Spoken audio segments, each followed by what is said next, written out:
اللہ تعالیٰ نے شیطان کے بارے میں کہا تھا کہ وہ تمہیں ڈراتا ہے. اللہ تمہیں ہوپ دیتا ہے مغفرت سے اور اپنے فضل سے، اور شیطان تمہیں ڈراتا ہے فقر سے اور فحاشی کے کاموں سے. فقر یعنی غربت سے، انسیکیور کرتا ہے تمہیں، یہاں سے آتا ہے، اور فحاشی کے کاموں سے. یہ اس کا حربہ ہے کہ انسان سے فحاشی کا کام کرا کے اس کو ڈی موٹیویٹ کرے، اور اس کے بعد اس کو کہے کہ تو نکل ہی نہیں سکتا. اور پھر نفس امارہ کو کرب کرنے کا سب سے بہترین طریقہ وضو میں رہنا. ٹھیک ہے، یہ اللہ کے نبی صلی اللہ علیہ وسلم نے بتا دیا. وضو میں جو انسان رہتا ہے بار بار وضو کرے، واش روم گئے وضو کر کے نکلا کرے، اس کو عادت بنا لیں. ٹھیک ہے، یہ عادت آپ کو جنت میں لے جائے گی. یہ وہ عادت ہے کہ بلال رضی اللہ عنہ وضو کر کے 2 نفل پڑھا کرتے ہیں. تو اللہ کے نبی صلی اللہ علیہ وسلم نے کہا کہ بلال، جب میں جنت میں انٹر ہو رہا تھا تو بلال کے قدموں کی چاپ میرے ساتھ ساتھ تھی، کیونکہ وہ گھوڑے کی لگام حضرت بلال نے پکڑی ہوگی. ٹھیک ہے، یعنی he is one of the earliest men to enter جنت، حضرت بلال. تو کیوں؟ تحیت الوضو، 2 نفل وضو کر کے 2 نفل، اس کو عادت بنا لیں.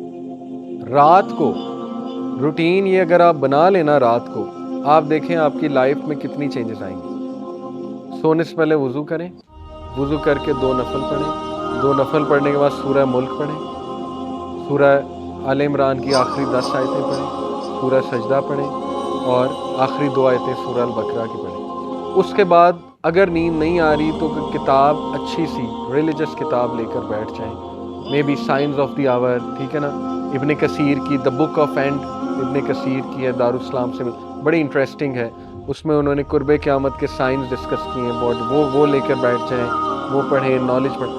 آپ دیکھیں آپ کو اتنی زبردست نیند آئے گی، آپ اتنا اسپرچل فیل کریں گے. وضو کی حالت میں سوئیں گے تو آپ کو عبادت کا ثواب ملے گا، آپ کو فزیکل اسٹرینتھ ملے گی. یہ آپ کو پتہ ہے نبی صلی اللہ علیہ وسلم نے فرمایا تہجد کی نماز میں بیماریوں کا علاج. صحیح حدیث، ہر قسم کی بیماری. اگر میں ایک حکیم صاحب سے سن رہا تھا، ان کا کلپ سامنے آ گیا، انہوں نے کہا کہ اگر جو مرد تہجد کی نماز پڑھتا ہے نا، اللہ تعالیٰ اس کو ایسی اسٹرینتھ دیتا ہے کہ اس کی جنریشنز قیامت تک قائم رہتی ہیں. تو نبی صلی اللہ علیہ وسلم ان کی ایٹ اے سیم ٹائم 9 بیویاں تھیں. آپ کو کیا لگتا ہے نبی صلی اللہ علیہ وسلم ان کے رائٹس نہیں پورے کرتے ہوں گے ان بیویوں کے؟ 9 ایٹ اے سیم ٹائم 9. ٹھیک ہے، بڑی بات. تو ان کی خوراک دیکھیں نبی صلی اللہ علیہ وسلم کی کیا تھی، ان کی روٹین دیکھیں. تہجد کی نماز، آدھا گھنٹہ کھڑے ہو کے قیام، اس کے بڑے فائدے، اس میں بیماریوں کا علاج. ٹھیک ہے، تو ایک اور پریکٹیکل ایکٹیویٹی دے دیتا ہوں آپ کو جسٹ ٹو وائنڈ اپ، کہ سورہ العصر اس کو سامنے رکھتے ہوئے اپنی پوری روٹین بنائیں. کیسے؟ دیکھیں سورہ العصر میں 4 چیزیں، والعصر ان الانسان لفی خسر، تمام انسان خسارے میں، سوائے نمبر 1 الا الذین آمنوا. ایمان آپ کی پریفرنس ہونا چاہیے. سرچ کریں ایمان ہوتا کیا ہے، فیتھ کیا ہے، اس کا تقاضا کیا ہے فیتھ کا. ایسی کوئی بک پڑھیں، ٹھیک ہے، کہ فیتھ مجھے پتہ لگے. عقیدے کی کوئی کتاب پڑھ لیں، لیکچر سن لیں. ٹھیک ہے، تو پہلا کام کرنے والا یہ ہے کہ آپ اپنی روٹین میں وہ اعمال لائیں جو فیتھ کو بڑھانے والے، نہ کہ کام کرنے والے. میوزک سے ایمان کو آگ لگ جاتی ہے. ٹھیک ہے، music breeds hypocrisy in the heart, یہ ابن قیم کا کوٹ ہے، اور بالکل صحیح. میوزک زیادہ سننے سے ادھر ہپوکریسی آتی ہے، انسان گناہوں کی طرف چلا جاتا ہے. ٹھیک ہے، آج کل کا تو میوزک بنا ہی اس لیے سیٹنزم کی انڈسٹری کی طرف سے. وہ تو ٹیونز ہی ایسی ہیں کہ وہ آپ کو زنا کی طرف جو ہے نا وہ لے جاتی ہے وہ چیز آہستہ آہستہ. ٹھیک ہے، اس کو اوائڈ کرنا بہت ضروری ہے. اوکے، تو ایسے اعمال جن سے ایمان گھٹتا ہے وہ نکالے جائیں، ایسے اعمال جن سے ایمان بوسٹ ہوتا ہے ان کو اوپر لایا جائے.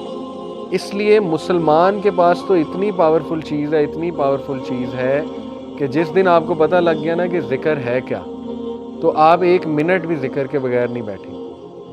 آپ دیکھیں، سرچ کریں گڈ ڈیڈز میں سب سے پہلے نماز. ٹھیک ہے، پہلی بات تھی ایمان لاؤ، ایمان کو بوسٹ کرو. نمبر 2 عمل صالح. سورہ عصر، عمل صالح ہے کیا؟ ابن مسعود نے اللہ کے نبی صلی اللہ علیہ وسلم سے پوچھا یا رسول اللہ وچ از دا بیسٹ آف ڈیڈ، یا رسول اللہ بہترین عمل کیا ہے؟ کیا فرمایا؟ پریئنگ، نماز آن اٹس پرسکرائب ٹائم، کوئی اور نہیں. یہ نہیں کہ بھوکوں کو کھانا کھلاؤ یا فلانے کی مدد کرو نا. پہلا عمل پریئنگ نماز آن اٹس پرسکرائب ٹائم. کیوں؟ کیونکہ وہ اللہ کا رائٹ ہے. اگر آپ اللہ کا رائٹ پورا نہیں کر رہے تو پھر تو کوئی فائدہ نہیں نا. نماز کا مقصد بھی آپ کو اچھا انسان بنانا ہے. پوچھا پھر واٹ نیکسٹ؟ حسن سلوک ماں باپ کے ساتھ. دوسرا بہترین عمل حسن سلوک ماں باپ کے ساتھ. حسن سلوک ماں باپ کے ساتھ، اس کو ایک جملے میں اگر آپ نے سمجھنا ہے تو وہ یہ ہے کہ جو آپ کی ٹالرنس ہے نا، ہر انسان میں ایک ٹالرنس ہوتی ہے، اس ٹالرنس کی پیک ماں باپ کے سامنے ہونی چاہیے. اس ٹالرنس کی پیک، انتہا ماں باپ کے سامنے ہونی چاہیے. ماں باپ آپ کو بہت ہرٹفل باتیں کریں گے. ہو سکتا ہے بہت زیادہ ایسی بات کر دیں کہ آپ ٹوٹ جائیں. ہو سکتا ہے کچھ غلط ڈیسیجن لے لیں. لیکن ہمیشہ جتنی ٹالرنس آپ اپنے بیسٹ فرینڈ کو دکھاتے ہیں نا کہ یار نہیں اس سے دوستی نہ چھوٹ جائے، تعلق نہ خراب ہو جائے، تو آپ اپنے اندر خود برداشت لاتے ہیں. ٹھیک ہے؟ جتنی ٹالرنس ہم باس کو دکھاتے ہیں نا، کسی باس کو، کہ یار نہیں میری سیلری روک لے گا، اس کے سامنے غصے نہیں ہونا. ٹھیک ہے؟ یہ ٹالرنس کے حقدار ماں باپ ہیں. جتنا برداشت کر سکتے ہیں نا ماں باپ کو کریں.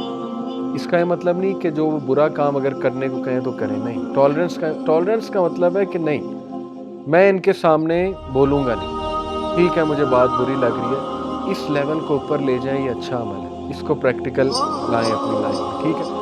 پھر دیگر ذکر. اللہ کے نبی صلی اللہ علیہ وسلم نے فرمایا کہ مفردون کامیاب ہو گئے، سبقت لے گئے. تو صحابہ نے کہا وہ کون ہے مفردون؟ کہا وہ کہ جن کی زبان ہر وقت ذکر سے تر ہوتی. وہ سبقت لے گئے، وہ سب سے آگے ہیں، سب سے آگے. آپ نوٹ کریں، جنت میں ساری عبادات رک جائیں گی سوائے ذکر. سبحان اللہ، یہ اتنا ہی پاورفل، اتنا پسند ہے اللہ کو، اس کے علاوہ سب رک جائے. مومن چلتے پھرتے الحمدللہ سبحان اللہ ذکر کر رہے. ٹھیک ہے؟ تو کچھ اذکار میں آپ کو بتا دیتا ہوں، بہت پاورفل. صبح اور شام 100 بار سبحان اللہ و بحمدہ. جو انسان صبح فجر کے بعد اور مغرب سے پہلے، صبح شام سے یہ مراد ہے، وہ 100 بار سبحان اللہ و بحمدہ پڑھتا ہے، چاہے اس کے گناہ سمندر کی جھاگ کے برابر ہے، اللہ معاف کر دیتا ہے. ٹھیک ہے؟ دجالی فتنے، دجال سے بچنے کے لیے ذکر. حدیث میں آتا ہے صحیح مسلم میں، نبی صلی اللہ علیہ وسلم نے فرمایا دجال کے آنے سے پہلے 3 سال قحط سالی ہوگی، گلوبل فیمن آئے گا. صحابہ نے پوچھا رسول اللہ ہم کیا کھائیں گے، ہماری خوراک کیا ہوگی؟ کہا تحلیل، تحمید اور تکبیر. تحلیل ہوتا ہے لا الہ الا اللہ، تحمید ہے الحمدللہ، تکبیر ہے اللہ اکبر.